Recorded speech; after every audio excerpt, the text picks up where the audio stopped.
Terus bagaimana hubungan dengan anak saya yang sekolah di pesantren, Pak? Ini mau Sampai kepada Nabi nanya, kita Muhammad Sallallahu Alaihi Wasallam yang panjang.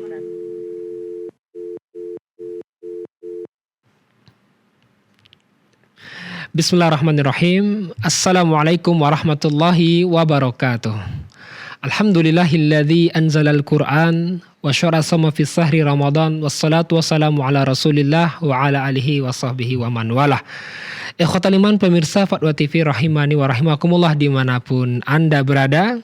Ahlan wa sahlan wa marhaban bikum. Alhamdulillah senang sekali rasanya bisa kembali menyapa Anda semua dalam program live interaktif Bekal Muslim dengan tema fikih jual beli dan muamalah kontemporer lainnya bersama guru kita Al-Ustadz Dr. Muhammad Arifin Badri MA Hafizahullahu Ta'ala. Salam dan salam semoga tercurahkan kepada Nabi kita yang mulia, Rasul tercinta Nabi Muhammad SAW, juga kepada keluarga beliau, para sahabat beliau, serta orang-orang yang istiqamah di atas sunnah beliau hingga akhir zaman. Allahumma sholli ala Muhammad wa ala ali Muhammad. Ikhwatal iman pemirsa Fatwa TV rahimani wa rahimakumullah dimanapun Anda berada. Walhamdulillah telah ada bersama kita pengasuh live interaktif Bekal Muslim, Ustadz Dr. Muhammad Arifin Badri MA Hafizahullah Ta'ala, yang merupakan wakil dan merangkap anggota Dewan Fatwa Perhimpunan Al-Irsyad. Yuk kita sapa beliau. Assalamualaikum warahmatullahi wabarakatuh. Ahlan marhaban bikum. Gimana kabarnya? Alhamdulillah sehat. Semangat puasa ke-13 ya. Alhamdulillah. Kita rasa. Tidak terasa kita sudah pertengahan Ramadan. Ya. Dan kesempatan semakin betul. berkurang Ustaz ya. Betul. Alhamdulillah set keluarga Ustaz semua. Alhamdulillah set. Perkuliahan kita gimana Ustaz, lancar? Alhamdulillah lancar. Waktu ujian sekarang saja. UTS. UTS saja. Barakallahu fiik Ustaz. Tapi mungkin UTS nggak menghalangi untuk ibadah juga Ustaz ya. Justru itu bagian dari ibadah. Bagian dari ibadah Ustaz. Sebagian kita dengar Ustaz, Ramadan kita fokus baca Al-Quran, sedekah gitu. Kalau untuk ilmu tuh di luar Ramadan Ustaz, gimana itu Ustaz? Tidak gitu-gitu juga sih gitu loh. Karena Nabi dulu dan para sahabat juga tidak fokus hanya Al-Quran dalam arti 24 jam hanya baca Al-Quran. Bahkan kadang mereka juga berjihad, berperang. Di bulan Ramadan Ustaz. Di bulan Ramadan. Allah barik. Ustaz, barakallahu fiik atas waktu dan kesempatannya Ustaz. Insyaallah 1 jam ke depan kita bersama-sama. Bismillah azza. Ikhwatal iman pemirsa Fatwa TV rahimani wa rahimakumullah, dan bagi Anda yang bertanya langsung nanti di 0331544687. Baik, kita dengarkan terlebih dahulu nasihat pembuka dari Ustaz kepada beliau. Faltafadhal maskur wa ma'jura. Assalamualaikum warahmatullahi wabarakatuh. Alhamdulillah wassalatu wassalamu ala Rasulillah wa ala alihi wa ashabihi wa man wala ma ba'du. Kaum muslimin dan muslimah, pemirsa Fatwa TV dimanapun Anda berada. Sebagaimana dikatakan dalam pepatah Arab, al-waktu kasayfi illam taqta'hu yaqta'ak. Waktu itu bagaikan kilatan pedang.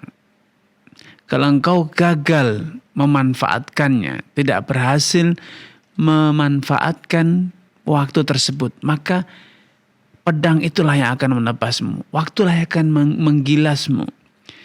Roda zaman akan terus berputar, tidak berhenti. Waktu demi waktu akan terus berganti. Bila Anda berada di satu tempat stuck dalam satu kondisi, maka Anda akan semakin jauh tertinggal. Hanya ada satu pilihan bagi seorang muslim, yaitu berpacu dengan waktu untuk menabur kebajikan, untuk mendulang pahala di sisi Allah SWT, terlebih pada waktu-waktu yang mulia semacam Ramadan ini. Jangan Anda kira bahwa Ramadan akan menanti Anda. Tidak. Ramadan akan terus berputar dan kemudian meninggalkan Anda. Sehingga yang ada di depan Anda hanya satu dari dua pilihan. Anda merugi dan semakin merugi, atau Anda beruntung dan terus beruntung.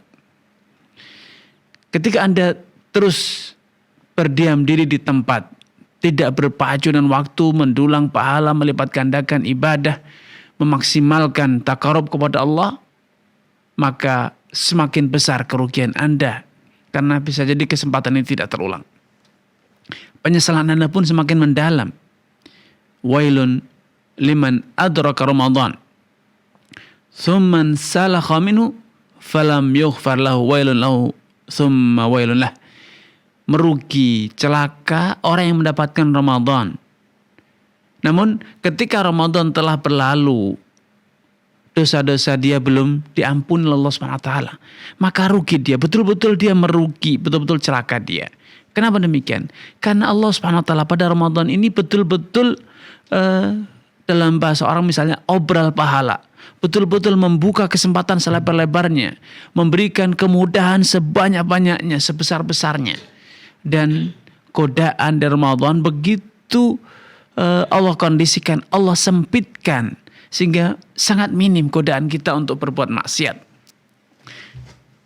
Kalau dalam kondisi ini Anda masih gagal mengendalikan nafsu, gagal memantik spirit dalam diri Anda, mengobarkan semangat untuk beribadah, maka akankah Anda bisa memantiknya di lain hari?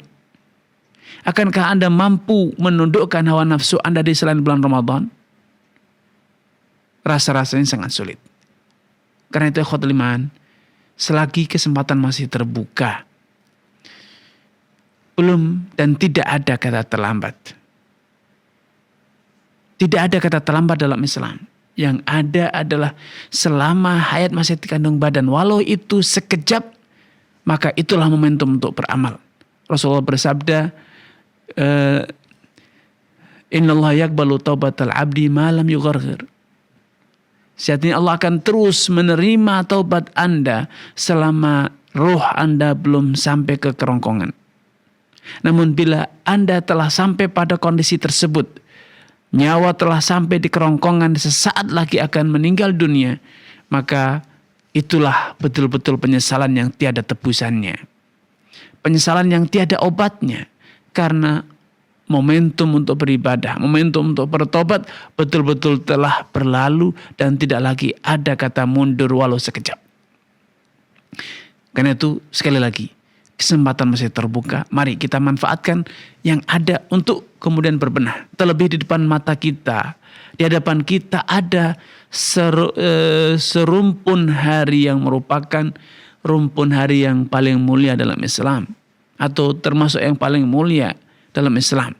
Yaitu 10 hari bulan Ramadan. 10 hari bulan Ramadan ini salah satu momentum rumpun hari yang mulia dalam Islam. Selain 10 hari bulan Dzulhijjah. Apalagi di malam-malam tersebut ada satu malam yang Anda beribadah di sana itu lebih baik dibanding Anda beribadah di 1000 bulan. Anda tahu berapa hitungan 1000 bulan? Lebih dari 83 tahun. Mungkinkah Anda berumur sampai 83 tahun? Nah, sekali Anda sholat di malam Lailatul Qadar tersebut, pahalanya lebih baik dibanding Anda sholat selama 83 tahun berturut-turut. Subhanallah. Khairun min alfi syahr, kata Allah SWT. Karena itu belum ada kata terlambat. Mari kita song-song hari-hari ke depan yang semakin membuka kesempatan bagi kita untuk mendapatkan ampunan dari Allah SWT dan mendekatkan langkah kita untuk menuju ke dalam surganya. Wallahu ta'ala alam. Masya Allah, barakallahu fikum Ustaz. Semoga nasihatnya menjadi penyemangat bagi kita. Amin, amin. Yang mungkin yang jatuh lalai bisa bangun Betul. dan Amin, bangkit amin. Ustaz ya. Untuk menyongsong juga 10 hari terakhir Ramadan insyaallah taala. Barakallahu Barakallahu fikum, jazakumullah khairan. Baik pemirsa Faro TV rahimani wa rahmakumullah dimanapun Anda berada. Live interaktif kita kali ini juga dirilai oleh radio yang tergabung di RTV, di antaranya Radio Amuba Pangkal Pinang dan Radio Ismail Bekasi. Terima kasih. Dan untuk Anda yang bertanya langsung, para pemirsa, para pendengar dimanapun Anda berada, di 033154460087 033154460087. Baik Ustaz, kita bacakan pertanyaan telah masuk. Yang pertama dari saudara Fauzan Muhammad di Jawa Barat, Kota Cimahi. Assalamualaikum warahmatullahi wabarakatuh. Ustaz izin bertanya, jika saya pernah membeli emas kepada seorang penjual di luar kota menggunakan akad wakalah, namun wakilnya di sini ialah suami atau keluarga si penjual sendiri, sehingga saya transfer uang kepada wakil atau suami penjual. Lalu suami penjual tersebut bertransaksi dengan istrinya penjual emas. Apakah hal ini diperbolehkan, Ustaz? Ya. Barakallahu fiik wa thabakumullah kepada saudara Fauzan ya. Semoga Allah SWT menambahkan taufik kepada Anda, keluarga dan juga seluruh pemirsa dimanapun Anda berada.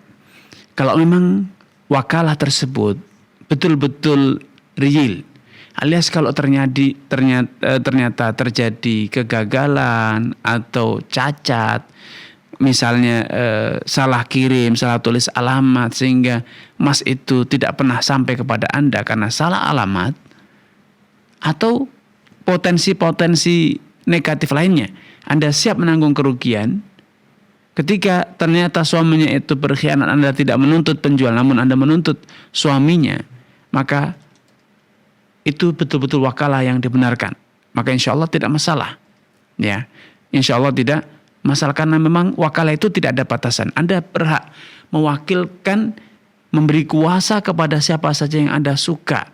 Namun dengan catatan Anda betul-betul komitmen dengan segala resiko yang akan terjadi atau yang mungkin terjadi dengan pelimpahan kuasa tersebut kepada suami ataupun kepada orang lain. Wallahu ta'ala alam. Barakallahu fiik, jazakallah khair atas jawaban penjelasannya. Demikian yang bertanya, semoga bisa dipahami. Berikutnya dari saudara Firson Rusdi Saad di DKI Jakarta. Ustadz, 3 tahun ada seorang ikhwan membantu dalam urusan kemalangan, program kerja lurah, membagikan daging kurban, mengusahakan ambulan, dan ia diberi hak istimewa atau dibela oleh RT RW lurah, yaitu dengan bisa membuat kandang dan tempat menjual kambing di lahan orang lain tanpa izin di sebuah perumahan tersebut. Jelas ini melanggar perda dan syariat, menimbulkan gangguan bau, suara, dan lain-lain, Ustaz. Nah, selama 3 tahun di lingkungan kami tidak bergeming setiap diingatkan dan tidak ada rasa malu, malah menantang. Bagaimana hukumnya, Ustaz, dan menyikapinya? Baik, barakallahu fiik wa thabakumullah kepada saudara Firson ya. Semoga Allah SWT menambahkan taufik kepada Anda, keluarga, dan juga seluruh pemirsa dan penyimak dimanapun Anda berada. Bila memang faktanya semacam itu, maka ini adalah sebuah kong kali kong, sebuah permufakatan yang melanggar ketentuan, apalagi merugikan orang lain.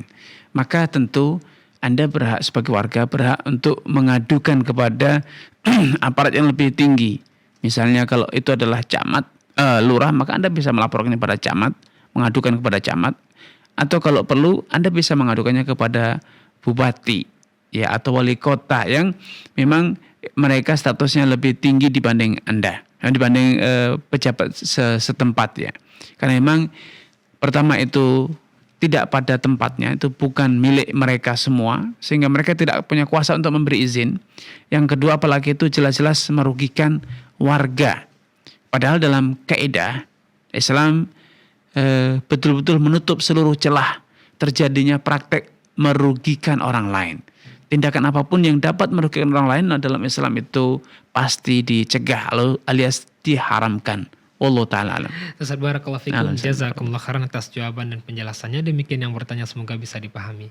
Berikutnya sudah ada penelpon yang terhubung. Baik, kita coba sapa Ummu Fakhri di Riau. Assalamualaikum Fatwa TV. Assalamualaikum warahmatullahi. Waalaikumsalam warahmatullahi wabarakatuh. Silakan Ummu. Barakallahu fiik ya Ustaz. Wa fiik. Afwan ya Ustaz, apa hukum membeli pupuk yang bersubsidi ya Ustaz? Mana tahu pupuk subsidi itu dinikmati oleh kaum yang menengah ke bawah ya Ustaz ya. Dan harganya pun sangat jauh Ustaz. Kalau yang subsidi hampir 250, kalau seandainya yang tidak subsidi hampir 700-an begitu Ustaz. Yeah. Dan qadarullah ketika pupuk subsidi tadi dibeli oleh orang-orang yang beruang lah begitu ya Ustaz ya. Dan kita membeli di sana, apakah itu diperbolehkan? Yeah. Soalnya kita sebagai rakyat ya Ustadz ya, Allah kita mengukur keadaan ekonomi kita menengah ke bawah, dan semoga Allah memberikan hidayah kepada orang-orang yang memborong pupuk itu, dan semoga Allah beri mereka hidayah dan ampuni dosa-dosanya, dan amin. Allah karuniakan kita pemimpin yang amanah dan adil. Baik, amin. Ustadz, barakallahu fiik. Barakallahu fiik wa athabakumullah kepada Ummu Fakhri di Riau. Semoga Allah SWT menambahkan taufik kepada Ummu Fakhri, keluarga, dan juga seluruh pemirsa dan penyimak dimanapun Anda berada. Idealnya seorang muslim itu tunduk dan patuh kepada aturan yang berlaku, apalagi aturan dan ketentuan itu dibuat demi kemaslahatan bersama. Ya. Ketika ada bantuan kepada fakir miskin, itu sama halnya seperti zakat, seperti wakaf dan yang lainnya, ada peruntukannya. Ya. Dan pemerintah secara aturan syariat punya tanggung jawab dan berkewajiban, ya, berkewajiban untuk menertibkan kemaslahatan umum sehingga terjadi ketertiban, terjadi keharmonisan dalam hubungan sosial antara seluruh elemen masyarakat. Ketika ada sebuah edaran atau aturan yang mengatur suatu masalah, maka idealnya seluruh masyarakat itu tunduk dan patuh, ya, agar terjadi ketertiban umum dan juga tidak terjadi kecemburuan sosial, sehingga akhirnya yang kaya semakin kaya, yang miskin semakin miskin. Yang kaya bisa jadi bermain dengan pemegang kewenangan di daerah tersebut, bermain mata, ya, akhirnya dia mendapatkan pupuk semakin banyak. Yang miskin yang memang betul-betul tidak punya pilihan lain kecuali membeli pupuk subsidi, akhirnya kalah, ya, tidak mendapatkan pupuk, akhirnya dia semakin termarginalkan dan semakin termarginalkan. Padahal Islam memberikan satu prinsip, kaila yakuna dulatan bainal aghniya'i minkum. Jangan sampai harta kekayaan itu atau peluang hidup itu hanya dikuasai oleh segelintir orang saja. Tetapi Islam memberikan atau bahkan mensyariatkan, mewajibkan adanya instrumen-instrumen, adanya syariat-syariat yang memastikan perputaran roda ekonomi itu merata antara seluruh elemen masyarakat, yang kaya ataupun yang miskin. Yang kaya diwajibkan untuk memberikan uluran tangan, ya, kepada saudaranya yang miskin, yang lemah. Ada zakat, ada sedekah, ada infak, ada wakaf, ada hibah, ada hadiah, dan berbagai macam instrumen syariat yang bermuara pada bagaimana yang lemah, yang miskin, yang tidak mampu itu mendapatkan bantuan. Bukan hanya dari negara, tapi justru juga dari orang-orang kelas menengah atas di setiap masyarakat. Wallahu ta'ala alam. Ustaz, barakallahu fikum, jazakallahu khairan atas jawaban dan penjelasannya. Demikian yang bertanya, semoga bisa dipahami. Berikutnya kita coba sapa Ummu Yodi di Pekanbaru. Assalamualaikum Fatwa TV. Waalaikumsalam warahmatullahi wabarakatuh. Silakan Ummu. Assalamualaikum Ustaz. Waalaikumsalam warahmatullahi wabarakatuh. Izin melanjutkan pertanyaan dari member WhatsApp di Rosa, Ustaz. Ya, silakan Ummu. Yang pertama itu tentang baiti janafi, Ustaz. Ya. Anak itu istri kedua. Suami lebih cenderung kepada istri pertama. Ya. Dan kehidupan rumah tangga kami kurang bagus. Anak sering kecewa dengan suami. Kadang lampiasan emosi anak lampiasan kepada anak. Anak bertahan hanya karena ada anak. Dan anak berusaha untuk bersabar. Mohon solusinya Ustaz, pencerahan untuk anak dan rumah tangga yang seperti ini. Baik. Yang kedua Ustaz, bagaimana solusinya bila kita punya suami yang suka main tangan, berkata kasar. Selain perbaikan diri dan banyak berdoa, adakah solusi yang lain? Baik. Ustaz, itu aja. Jazakallah khairan. Baik.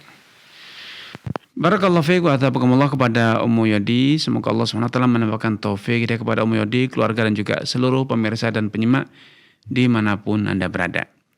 Sebetulnya dua pertanyaan yang sama, ya, bermuara pada adanya perilaku suami yang tidak profesional. Seperti kalau suami yang kurang bertanggung jawab atau kurang mampu menjadi pemimpin dalam rumah tangga.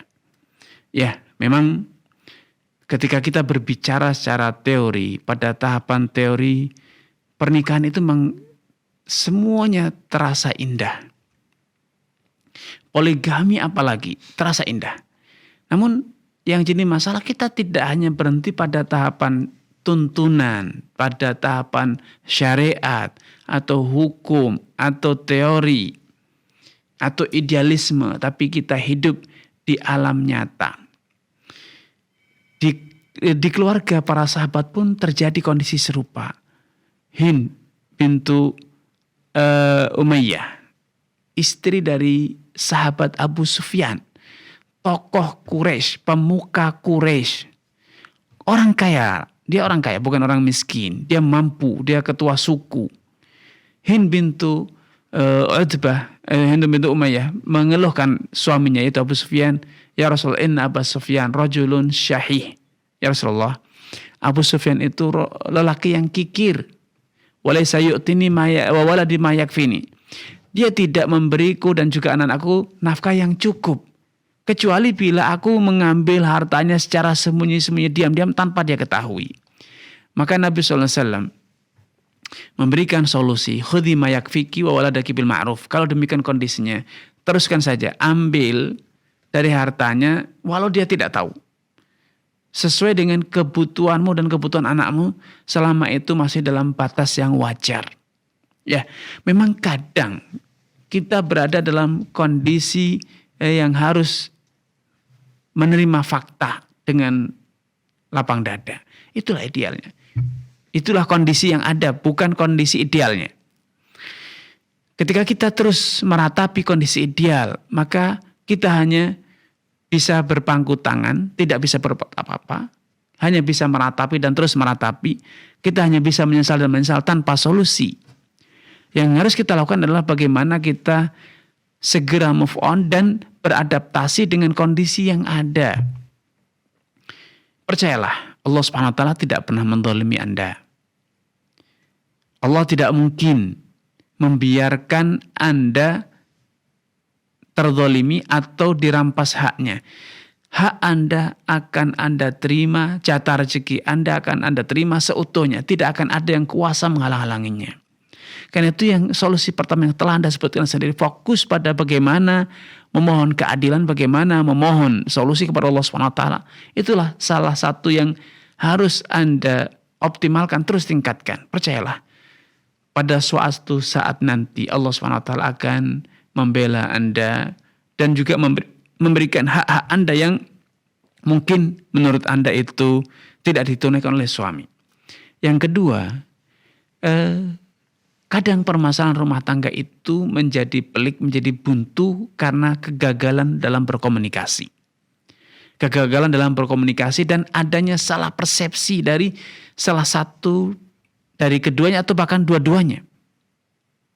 Ketika hubungan rumah tangga tidak diawali dengan komunikasi yang baik atau tidak dibangun dengan komunikasi yang baik, maka seringkali sampai pada kebuntuan. Ketika Anda menghadapi suami yang ternyata memiliki persepsi yang salah atau perilaku yang salah, sepatutnya Anda bagaimana mencari kiat dan solusi berkomunikasi yang baik agar apa? Agar problematika rumah Anda itu dapat selesai dengan cara yang mudah dan dengan cost biaya yang paling murah dan korban yang paling minim. Ya, saya ingin contohkan seperti yang dilakukan oleh Hind bintu Utbah tadi. Nabi memberikan solusi yang mudah. Selama Anda masih bisa mendapatkan hak Anda, walaupun dengan cara mengambil sembunyi-sembunyi, maka lakukan itu.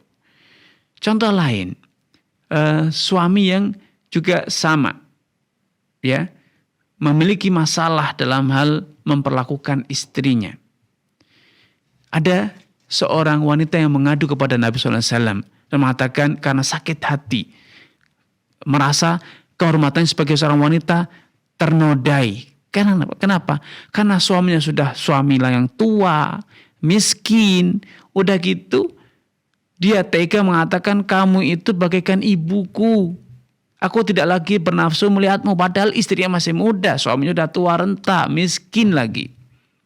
Apa yang menjadikan suami berbuat seperti itu? Emosional, amarah, perilaku yang tergesa-gesa atau emosi yang meledak-ledak. Ya, sudah tua, miskin, masih juga perilakunya kurang baik kepada istrinya, sehingga menganggap istrinya bagaikan ibu sendiri. Kamu itu sudah tua renta, peot, aku tidak bernafsu kepadamu. Padahal fakta istri masih muda. Maka si wanita ini mengadu, kecewa, sakit hati dengan sang suami. Tapi subhanallah, perilaku buruk suami itu ternyata membawa kebaikan bagi dirinya. Betapa tidak pengakuan dari Allah SWT. Problem yang dia adukan tadi, yang dia keluhkan ternyata diberi solusi langsung oleh Allah SWT. Dengan diturunkannya satu surat, yaitu surat Mujadilah. Qad sami Allah qala lati tujadiluka fi zawjiha wa tashtaki ila Allah. Allah telah mendengar ucapan seorang wanita yang menuntut, menghujat suaminya dan dia mengadu kepada Allah, subhanallah, ini adalah sebuah pengakuan. Ternyata rumah tangga dia itu rumah tangga yang mendapatkan pengakuan dari Allah Subhanahu wa taala, sehingga kasusnya yang menyelesaikan bukan manusia, tapi Allah Subhanahu wa taala. Maka kebencian, kekecewaan yang semula memuncak tersebut berubah sekejap menjadi sebuah kecintaan. Ternyata Allah Subhanahu wa taala mengakui rumah tangga kita. Allah yang memberi solusi. Ini adalah sebuah pengakuan kepada keduanya, suami dan istri. Kepada suami dan istrinya. Sehingga problematika perilaku negatif atau kesalahan suaminya yang membenahi Allah, ini adalah sebuah pengakuan bagi suaminya. Dan pengaduan dia didengar oleh Allah sampai Allah turunkan wahyu. Sehingga wanita ini kemudian merasa tersanjung. Seperti dalam pepatah dikatakan rubba daratin nafi'ah. Bisa jadi sebuah petaka itu, sebuah hal yang menyakitkan itu membawa banyak hikmah, membawa banyak manfaat untuk diri kita. Karenanya berpikirlah positif. Solusi selanjutnya adalah yang kedua, coba Anda melihat dari sisi yang positif, berubah posisi dari sudut yang berbeda. Anda menilai masalah Anda. Anda coba lihat. Yang ketiga, lihatlah orang-orang yang lebih bernasib lebih buruk dibanding Anda. Anda mungkin hari ini mengeluhkan suami yang lebih condong kepada istri pertama. Coba Anda melihat dari sisi yang lain. Bahwa alhamdulillah dia condong kepada istri pertama sehingga waktunya lebih banyak di sana. Anda lebih punya banyak waktu untuk beribadah. Anda lebih banyak waktu untuk mendidik putra-putri Anda. Dan dari sisi lain, yang keempat, coba Anda lihat kepada wanita-wanita yang hingga hari ini dia hanya sampai akhir malam dia hanya bisa meluk guling. Padahal umur sudah berlanjut dan terus berlanjut. Berlalu dan terus berlalu. Hingga umur 40, hingga umur 50, dia sama sekali tidak pernah merasakan kehangatan dan kemerduan tangis seorang anak. Anda mendapatkan itu. Anda mendapatkan itu. Selanjutnya yang bisa Anda lakukan, bagaimana Anda juga berbenah diri, karena percayalah, tidaklah Allah itu pernah menzalimi hambanya. Wa mallahu bidzallamin lil 'abid. Allah sama sekali tidak pernah menzalimi hambanya. Apapun yang menimpa kita, itu salah satu biangnya pasti dari kita. Salah satu biangnya dari kita. Andai kita itu fokus berbenah diri, fokus memohon ampunan kepada Allah Subhanahu wa taala, fokus membuktikan diri, maka sebagai seorang wanita yang saleh, seorang wanita yang baik, maka Allah tidak mungkin membiarkan Anda dizalimi oleh siapapun, termasuk oleh suami Anda. Karena Allah telah berjanji, wallahu yatawallas shalihin. Allah itu pasti membela orang-orang yang saleh. Buktikan Anda sebagai wanita yang salehah, Allah yang akan membela. Hafsah radhiyallahu ta'ala, ya, karena kebuntuan komunikasi dengan Nabi SAW, akhirnya Nabi sampai mengambil keputusan menceraikan Hafsah. Tapi apakah kemudian Allah membiarkan Hafsah diceraikan? Tidak. Allah mengutus malaikatnya untuk menegur Nabi SAW yang mengambil keputusan prematur tersebut, menceraikan istrinya. Malaikat Jibril datang dan memerintahkan Nabi SAW untuk merujuk Hafsah dengan dalil apa? Inna sawwamatun qawwamah. Hafsah adalah wanita yang rajin berpuasa dan rajin qiyamul lail. Simak, pembelaan siapa? Bukan bapaknya, Umar bin Khattab, bukan kabilahnya, bukan orang lain, bukan ibunya atau siapapun. Tapi siapa? Allah. Tidakkah Anda ingin menjadi seorang wanita seperti Hafsah yang mendapatkan pembelaan dari Allah Subhanahu wa taala? Karena itu fokuslah pada bagaimana mendekatkan diri, memanfaatkan waktu Anda untuk terus mengadu, kalaupun Anda ingin mengadu, kalaupun Anda ingin mengeluhlah kepada Allah, kalaupun Anda ingin mendapatkan pembelaan, maka mintalah pembelaan kepada Allah Subhanahu wa taala. Dan yang terakhir, yang ingin saya sampaikan kepada Anda, bahwa suami Anda tidaklah seburuk Fir'aun. Suami Anda tidaklah seburuk Fir'aun. Namun demikian Asia. Terus bersabar. Walaupun suami dia sangat buruk, laki-laki yang sangat bengis, sangat kejam, kafir bahkan. Tapi kesabaran dia mendapatkan apresiasi dari Allah sehingga namanya terabadikan dalam Al-Quran. Hubungan rumah tangganya bersama Fir'aun dikisahkan dalam Al-Quran untuk apa? Untuk menjadi pelajaran bagi Anda, menjadi motivasi, menjadi semangat ya, menjadi qudwah keteladanan bagi Anda. Bagaimanakah seharusnya ketika seorang istri mendapatkan suami yang tidak sesuai dengan yang diharapkan, tidak sesuai dengan ekspektasinya. Ya, itu adalah ujian. Masing-masing dari kita mendapatkan ujian. Jangan Anda kira bahwa neraka itu hanya dihuni oleh orang-orang yang tidak pandai bersyukur. Tetapi neraka juga dihuni oleh orang-orang yang tidak pandai bersabar. Dan jangan Anda kira bahwa surga hanya bisa digapai oleh orang yang bersyukur atas nikmat dan karunia serta kemudahan yang Allah berikan. Tapi surga juga dihuni oleh orang-orang yang rajin dan pandai bersabar. Silakan Anda pilih. Di depan mata Anda ada 2 jalan hidup. Anda ingin bersabar, tabah, maka itu adalah ladang pahala Anda. Itu adalah jalan terdekat bagi Anda untuk bisa masuk surga. Nama Anda terabadikan dan Allah yang akan menjadi pembela Anda. Atau Anda ingin terus berkeluh kesah, Anda terus ingin mengkambing hitamkan, dan Anda ingin meratapi nasib Anda, terus Anda mengadu dan mengeluh, maka itu cermin Anda tidak bersabar. Anda bebas memilih dan menentukan langkah Anda. Wallahu ta'ala alam. Masya Allah, barakallahu fikum Ustaz. 2 kunci hidup saja bersabar saja. Betul. Hayakumullah. Terima kasih Ustaz atas jawaban penjelasannya serta nasihatnya. Semoga bertanya bisa memahami. Berikutnya kita coba sapa penelpon dari Cibubur, Ummu Budi. Assalamualaikum Fatwa TV. Waalaikumsalam warahmatullahi wabarakatuh. Silakan Ummu Budi. Ustaz. Ya, silakan Ibu. Ustaz. Waalaikumsalam warahmatullahi wabarakatuh. Alhamdulillah Ustaz, Darullah, saya di tahun ini ibu mertua ada di rumah bersama suami jadi kami bertiga. Ya. Tadinya, jadi sedih. Tadinya kami berniat untuk itikaf Ustaz. Ya. Tapi karena mertua tidak bisa kami tinggal, karena usia beliau sudah 86 tahun, penglihatannya sudah agak berkurang, tidak jelas. Jadi kami harus merawat beliau. Baik. Bagaimana Ustaz? Apakah kami masih bisa mendapatkan Lailatul Qadar? Baik. Ya. Baik Ibu. Mohon doanya Ustaz. Baik. Amin. Baik, barakallahu fiik. Assalamualaikum. Assalamualaikum. Baik, barakallahu fiik wa atabakumullah kepada Ummu Budi di Cibubur. Semoga Allah Subhanahu wa taala menambahkan taufik hidayah kepada Ummu Budi, keluarga dan juga seluruh pemirsa dan penyimak dimanapun Anda berada.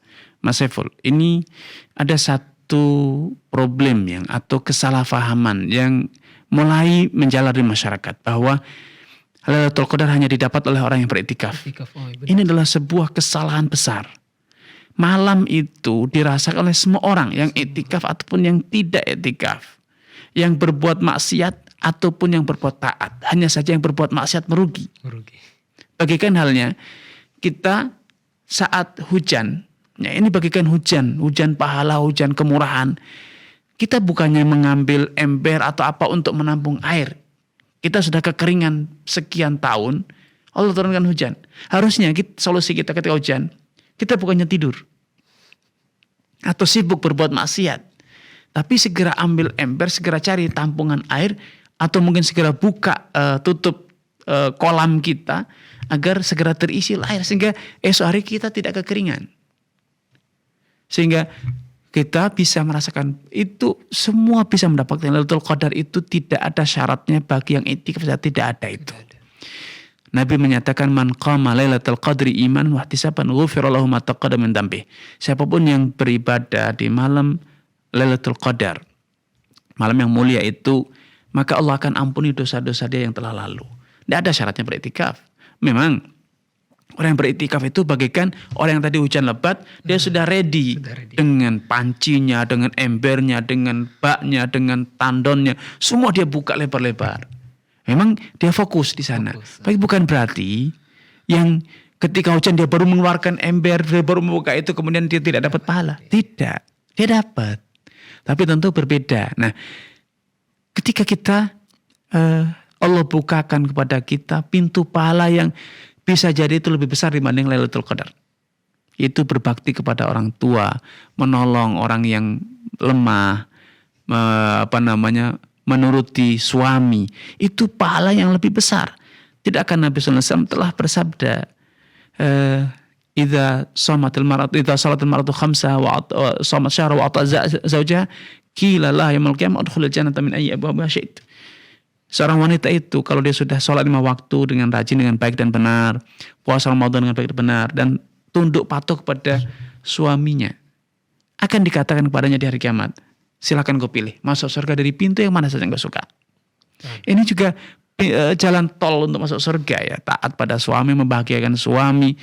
Uwais Al-Qarani mendapatkan kemuliaan yang luar biasa bukan karena beliau ikut berjihad, bukan karena beliau menjadi sahabat, tapi justru karena kepatuhan beliau, pengorbanan beliau melayani dan merawat ibunya.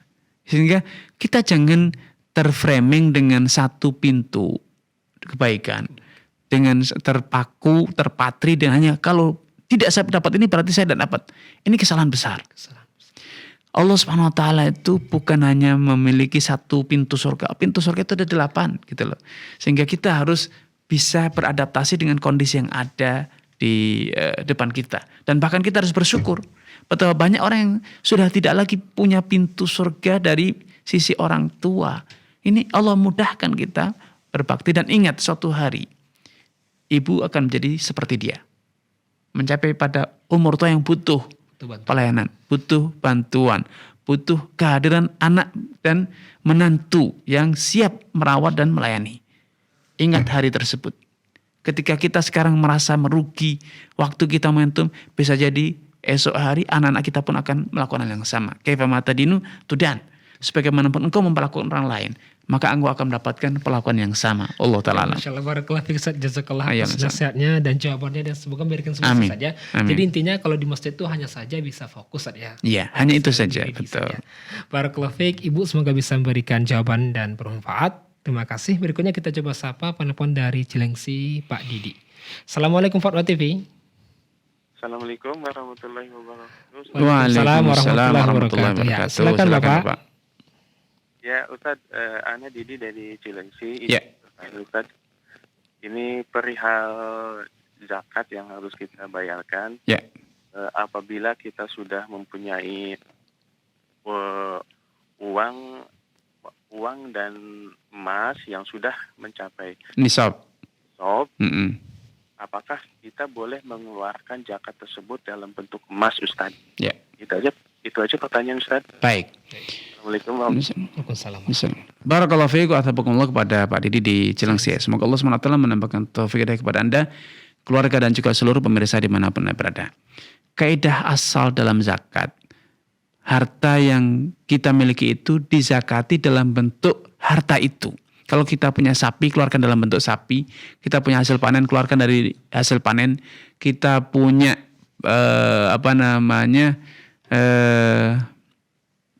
perdagangan, ya, hukum asalnya keluarkan dari perdagangan tersebut. Sehingga ketika yang Anda punya itu uang atau emas, maka boleh, bahkan itu aslinya seperti itu, asal usulnya seperti itu. Keluarkan dalam bentuk emas, berikan kepada siapa yang berhak menerimanya. Misalnya fakir miskin, ya berikan kepada dia. Tidak harus diberikan kepada ratusan orang atau ribuan orang. Boleh, bahkan hukum asalnya ketika kita memberi zakat itu berikan kepada orang sebesar yang dia butuhkan dalam kehidupan dia 1 tahun. Sehingga kalau ada satu keluarga miskin untuk bisa mencukupi kebutuhannya itu, dia masih butuh misalnya 30 juta, 40 juta 1 tahun, maka berikan 40 juta kepadanya. Tidak berlebihan, karena memang zakat itu tujuannya adalah untuk mencukupi kebutuhan orang-orang yang telah Allah tetapkan.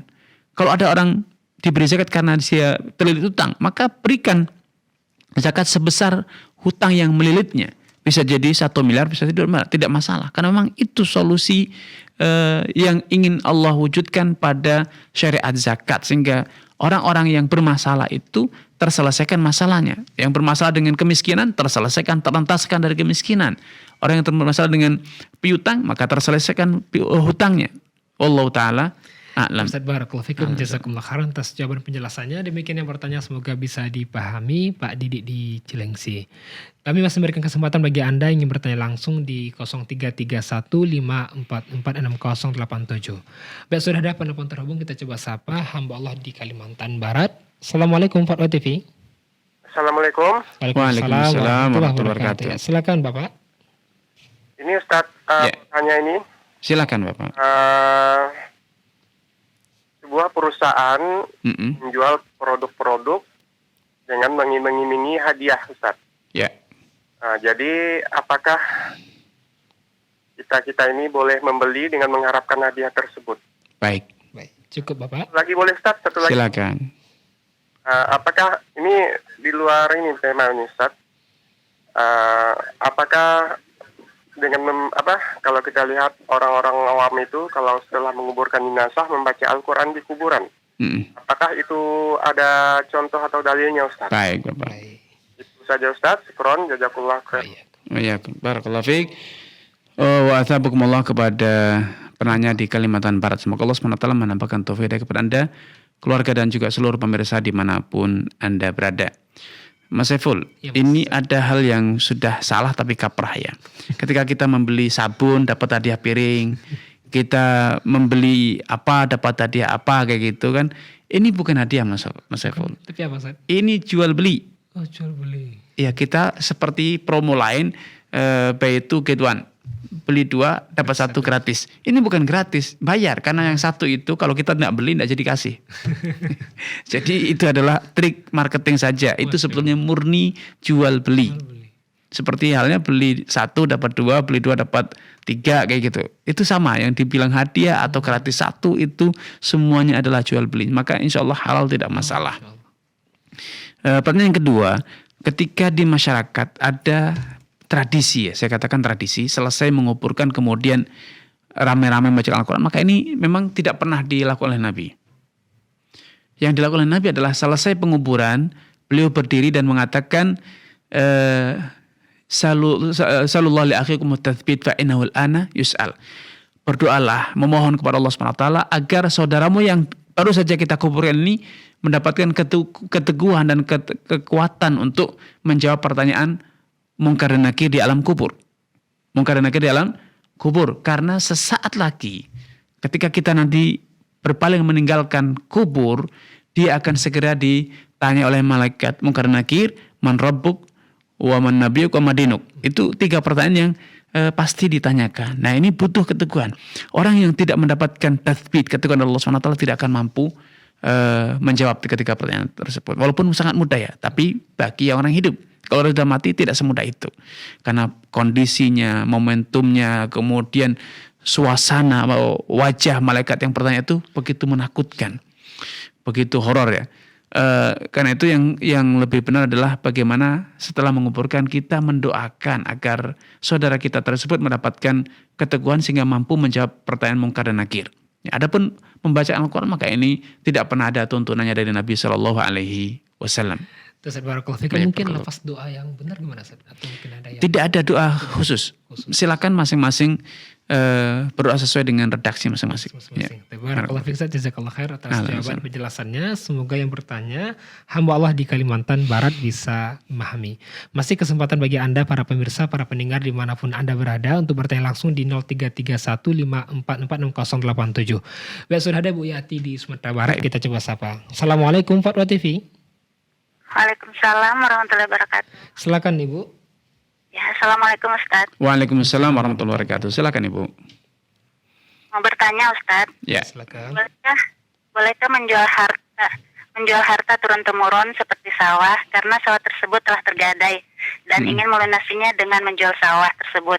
Ya. Jika boleh, siapa saja yang berhak memberi izin menurut syariat Ustaz? Baik Ibu. Mohon doanya Ustaz agar anak bisa terbebas dari hutang riba. Baik. Baik, barakallahu fiik wa athabakumullah kepada Ibu Yanti di Sumatera Barat. Semoga Allah SWT menampakkan taufik kepada Ibu Yanti, keluarga dan juga seluruh pemirsa dimanapun Anda berada. Dalam Islam yang berhak menjual itu adalah pemilik. Siapapun yang memiliki harta, baik itu tanah atau rumah atau motor, mobil atau yang lainnya, maka dialah yang berhak menjual. Nah, sehingga ketika menjawab pertanyaan siapakah saja yang berhak memberi izin, maka seluruh ahli waris yang berhak memiliki warisan tersebut, yang diwarisi secara turun-temurun alias secara melalui garis waris.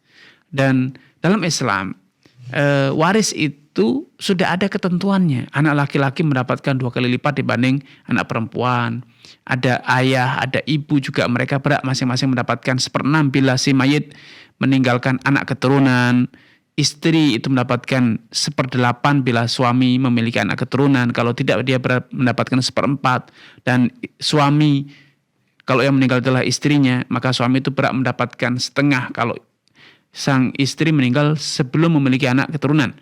Kalau memiliki anak keturunan, maka suami mendapatkan 1/4 dan demikian seterusnya. Sehingga siapapun yang berhak mewarisi, mendapatkan bagian dari warisan, maka dia adalah termasuk orang yang berhak mengizinkan ataupun melarang.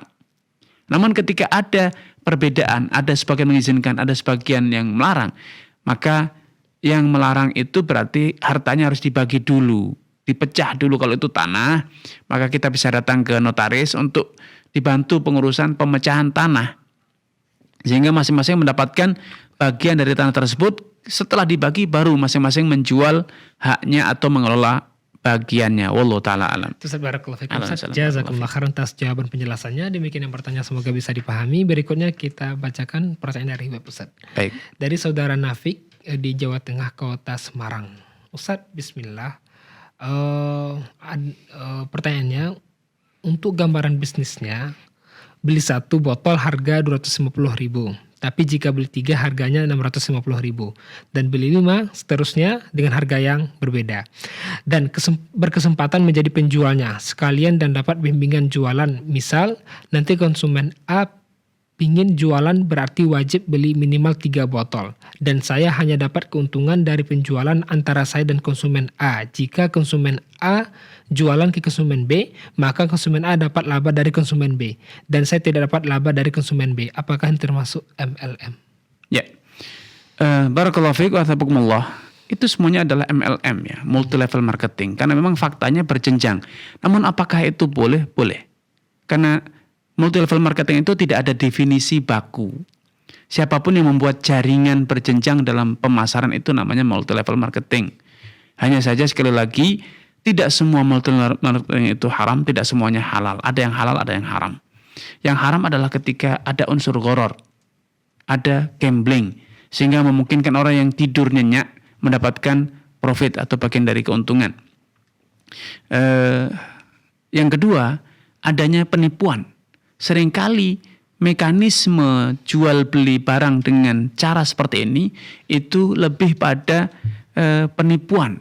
Barang yang kualitasnya biasa-biasa saja, tidak ada nilai lebihnya, dikesankan bahwa ini barang yang berkualitas dengan strategi komunikasi yang sedemikian rupa, dengan berbagai macam testimoni-testimoni yang sengaja dibuat dan di framing dan dibesar-besarkan sedemikian rupa, sehingga terkesan itu barang yang berkualitas hebat, seakan-akan layak untuk dibeli dengan harga yang sangat mahal, padahal itu harga barang-barang biasa saja.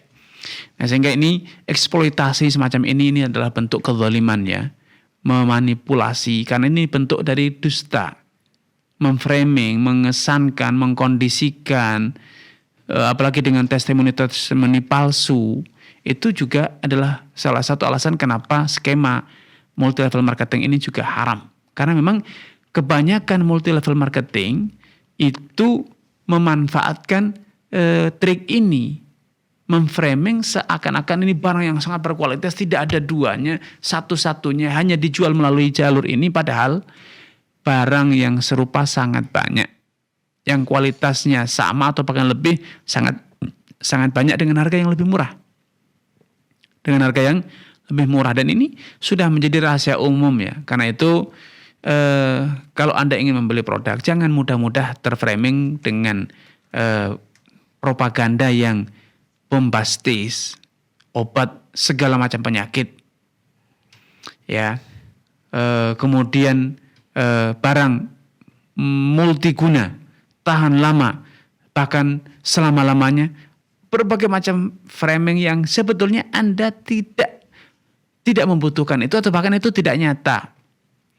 Beberapa waktu lalu di negara kita viral ya, atau betul-betul menjadi booming, satu merek perabot rumah tangga yang katanya awet selama-lamanya, kalau rusak kapanpun bisa ditukar dengan yang baru. Padahal ini suatu propaganda yang menurut saya bodoh.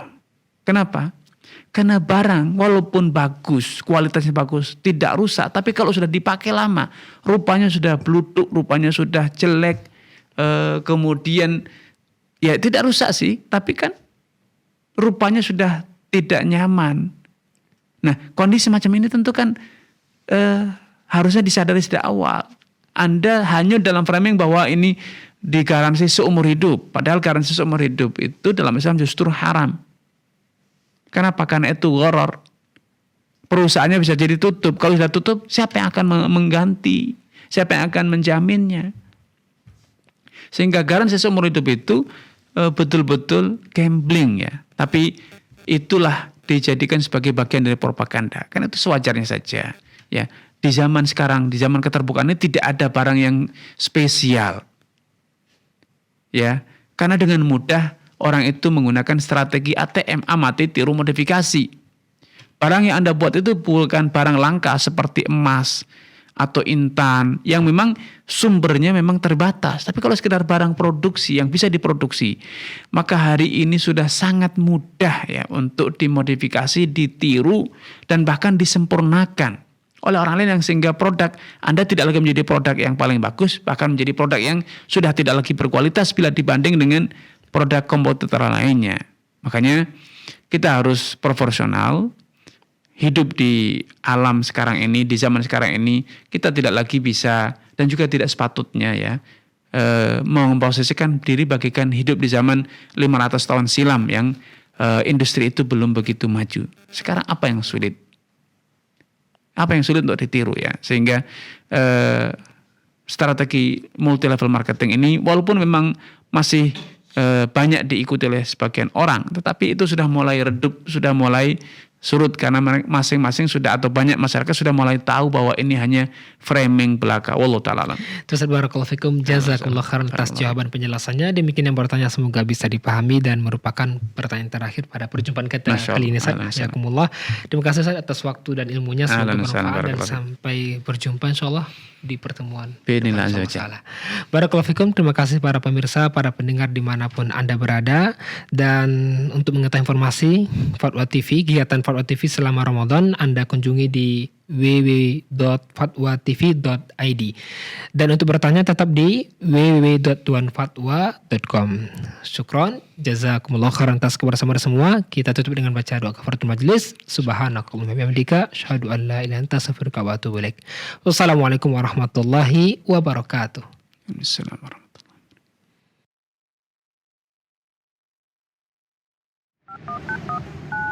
Ya Allah. Terus bagaimana hubungan dengan anak saya yang sekolah di pesantren?